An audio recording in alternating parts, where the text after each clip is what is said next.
1945 அண்ணல் அம்பேத்கர் மக்கள் கல்விக் கழகம் என்றொரு அமைப்பை உருவாக்கி சித்தார்த்தா கல்லூரியை நிறுவினார். அக்கல்லூரியில் பயின்று பட்டம் பெற்று வெளியே வந்த ஒடுக்கப்பட்ட சாதியை சார்ந்த இளைஞர்கள் கணேஷ்யாம் தல்வாட் என்பவர் தலைமையில் 1950 ஆண்டு சித்தார்த்தா இலக்கிய சங்கம் என்ற ஒரு அமைப்பை உருவாக்கினர். பின்னாளில் இச்சங்கம் மராட்டிய மாநிலத்தின் தலித் இலக்கிய சங்கமாக உருவெடுத்தது என்கிறார் அர்ஜுன் டாங்லே. 1990களில் தமிழ்ச் சூழலில் தலித் இலக்கியம் அறிமுகமான போது மிக கடுமையான எதிர்ப்பை சந்தித்தது. தலித் என்ற சொல் தமிழ்ச் சொல் இல்லை எனப்பட்டது. சாதி இலக்கியம் என்று கேலி பேசப்பட்டது. இலக்கியத்திலும் இடஒதுக்கீடா என்று நையாண்டி செய்யப்பட்டது. என்ன தத்துவ பின்புலம் உள்ளது என்று வினா எழுப்பப்பட்டது. தலித் இலக்கியம் குறித்து உங்கள் கருத்தென்ன என்று ஒவ்வொரு நேர்காணலிலும் கேள்வி எழுப்பப்பட்டு ஏனோதானோ வென்று பதில் சொல்லப்பட்டது. இருந்தும் எல்லா வகை எதிர்ப்புகளையும் செறித்துக் கொண்டு தலித் இலக்கியம் தமிழ் இலக்கிய வரலாற்றில் தனக்கான இடத்தை உறுதி செய்து கொண்டது. ஒரு வகையில் நவீன தமிழ் இன்றைக்கு தலித் இலக்கியங்களாலும் பெண்ணிய இலக்கியங்களாலும் கூர்மையடைந்திருக்கின்றன. எந்த ஒரு இலக்கிய வடிவமும் அறிமுகமாகிற போது அது கவிதையில்தான் தன்னை வெளிப்படுத்திக் கொள்கிறது. அண்ணல் அம்பேத்கர் நூற்றாண்டு விழா நினைவு வெளியீடாக 1991 கவிஞர் கா சுப்பையா எழுதிய யுத்தம் தொடரும் என்கிற கவிதை நூல் தலித் விடுதலை கவிதைகள் என்கிற பிரகடனத்தோடு வெளிவந்தது. அட்டை படத்தில் அண்ணல் அம்பேத்கர் கையில் தீப்பந்தம் ஏந்தியபடி காலில் மனு தர்மத்தை மிதித்தபடி நிற்கிறார். 25/12/1927 நாள் மகத், மகாராஷ்டிரா மாநிலத்தில் இருக்கக்கூடிய ஒரு இடம், மகத் பொதுக்குளத்தில் தண்ணீர் எடுக்க நடைபெற்ற போராட்டத்தின் போது இரவு நடைபெற்ற மாநாட்டில் 7:30 மணிக்கு அண்ணல் அம்பேத்கர் மனு ஸ்மிருதியை எரியூட்டினார். சாதியை பாதுகாக்கும் மனுவையும் அதன் அடிப்படையில் உருவான வேத இதிகாச குப்பைகளையும் கொளுத்தினால்தான் உழைக்கும் மக்களுக்கு, குறிப்பாக தலித் மக்களுக்கு விடுதலை என்கிற கருத்தை வலியுறுத்தும்படியாக அதன் அட்டைப்படம் அமைந்திருந்தது. நூலின் முன்னுரையில் மனிதகுலத்தின் பொது எதிரியான இந்து மதத்தையும் அதன் அரணாக விளங்கும் நிலவுடைமை சமூக அமைப்பையும் எவ்வித சமரசமும் இன்றி தாக்கி அழிப்பது ஒன்றே இந்திய பாட்டாளி வர்க்க புரட்சிக்கு முதல் நிபந்தனையாக இருக்க வேண்டும்.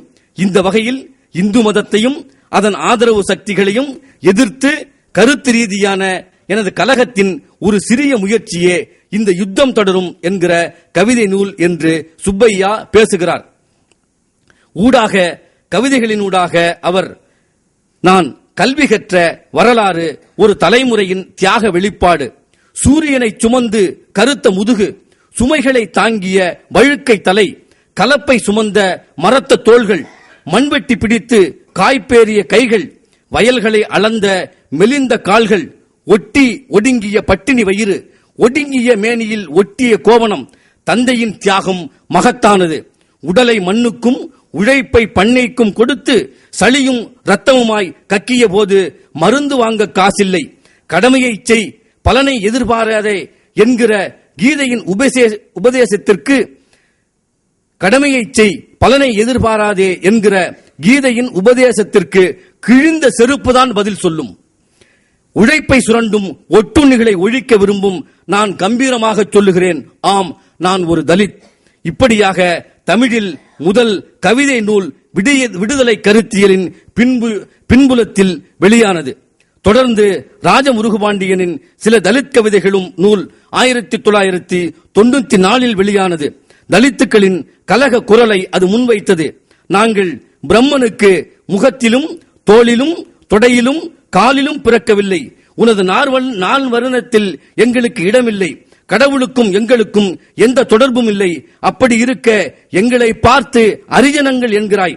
அரிஜன் என்கிற உனது அர்த்தமற்ற வார்த்தையில் எமது ரத்தம் சூடேறி போகிறது. எமது தசைகள் முறுக்கேறுகின்றன. எமது கண்கள் சிவக்கின்றன. கோபத்தில் நான் எதையும் செய்யலாம். நாங்கள் கடவுளின் குழந்தைகள் அல்ல, மனிதர்கள், மனித குழந்தைகள். அரிஜன் என்றழைத்து எங்களை அவமானப்படுத்தாதே.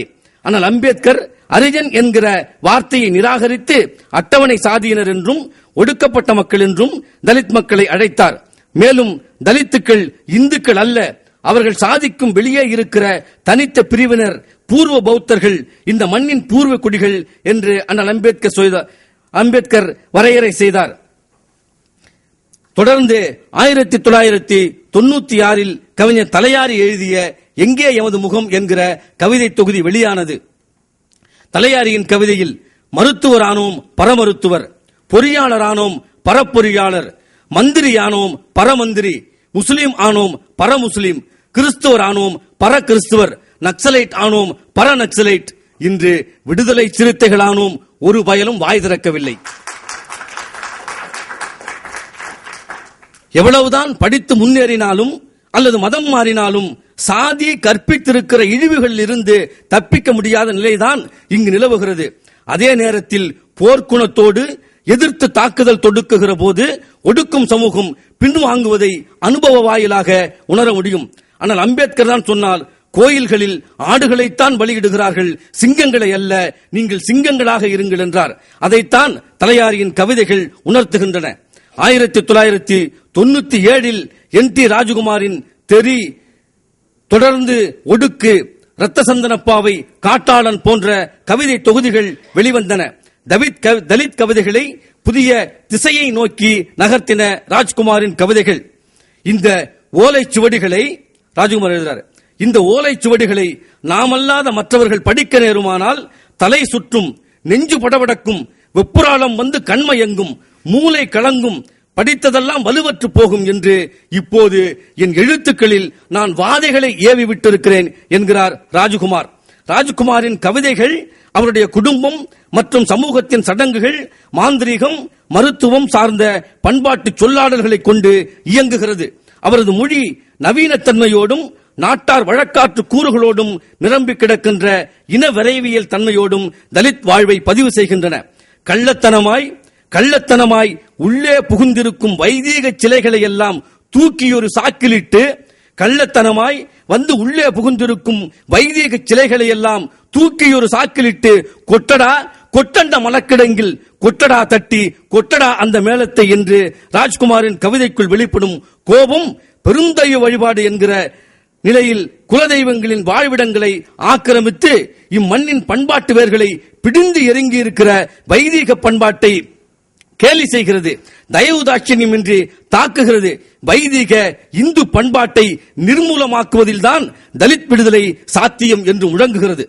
நீண்ட நெடிய தமிழ் கவிதை மரபில் புதிய உடைவுகளை, புதிய கலகங்களை இக்கவிதை மரபு உருவாக்கியுள்ளது. இம்மரபின் மொழி என்பது இதற்கு முன்பிருந்த மொழியிலிருந்து வேறுபடுகிறது. கவிதை என்னும் கலை வடிவம் அடிப்படையில் தன்னுணர்ச்சி என்னும் நிலைப்பாட்டில் உருப்பெறுவது.